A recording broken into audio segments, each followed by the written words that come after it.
Проблема домашнего насилия, она давно обсуждается в нашем обществе. Другое дело, что многие трудно признать, что эта проблема существует. Я понимаю, что это связано с нашими традициями и все остальное, но мы не можем допустить, чтобы государство не регулировало эту проблему. Проблемы существуют. Об этом говорит статистика в общественных организациях, которые занимаются проблемами насилия. Да. В основном женщины обращаются в эти центры. Есть кризисный центр при Ассоциации женщин Абхазии. И есть много общественных организаций, куда люди все-таки обращаются. Вы знаете, у меня был такой случай, когда депутат парламента ко мне обратился вот с таким случаем. Просто они не знали, что делать. Да?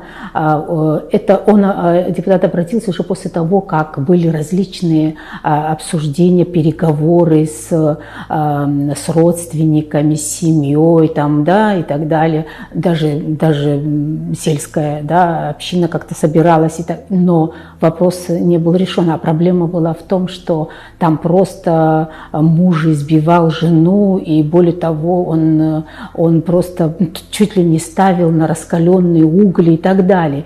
И проблема была в том, что никто не мог решить и справиться с этим, никто не мог его остановить. Да?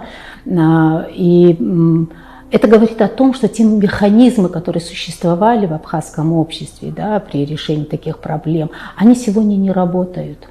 Если можно решить эту проблему теми формами, да, и теми способами, как это решалось в абхазском обществе, я думаю, что это никто не отменит, да, но это то, что регулируется обычным правом.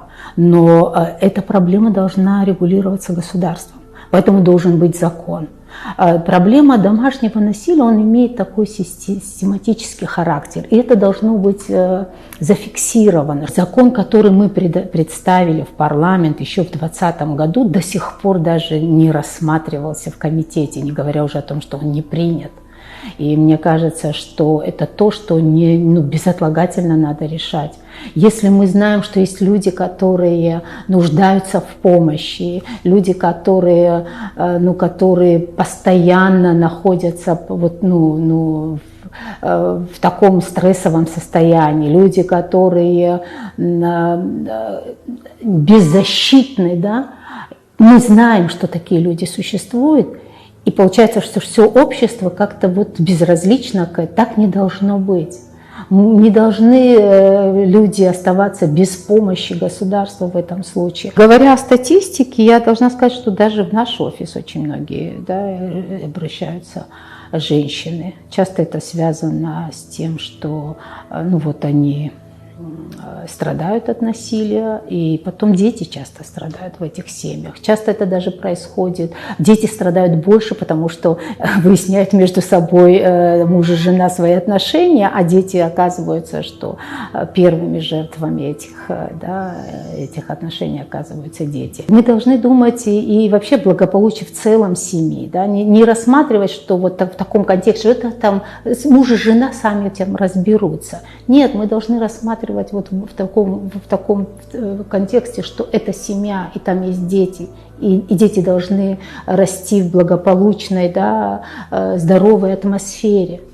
И в этом случае, я думаю, что просто надо бить тревогу. Статистика на самом деле она такая, тревожная. Это при том, что не было таких серьезных исследований. Но говорить о том, что этой проблемы нет, мне кажется, это не просто лукавить, но даже это просто уходить от ответственности.